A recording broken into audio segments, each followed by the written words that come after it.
teach reading, writing, and arithmetic in a broad sense, then trying to do all the other stuff is barking up the wrong tree. Would you agree with that?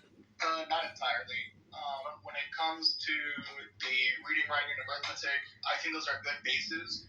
But, for example, when I mentioned that those types of literacy, that financial literacy class would come around 11th to 12th grade, right when you're about to go to college and get out of high school, I don't know how long we can be stuck on basics. If we're stuck on basics from kindergarten all the way to 11th grade, that's an issue. We shouldn't need to be stuck on basics for that long. Basics should end at max. Focus on the basics until you get it right, until you get it competent.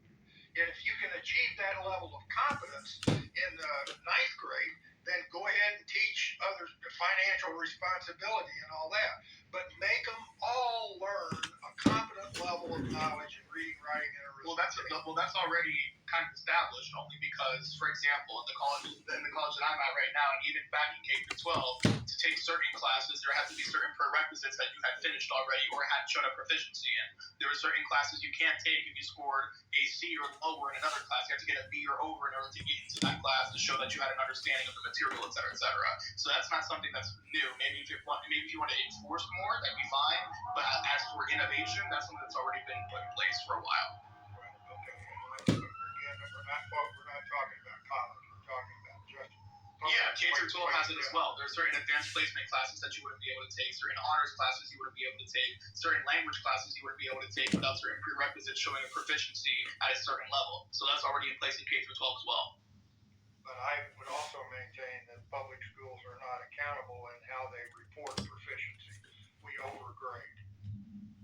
If public schools wouldn't be accountable, or I'll ask you this question, not as a gotcha, but just for consistency purposes, would you say that private schools or charter schools would be even less accountable by that sense?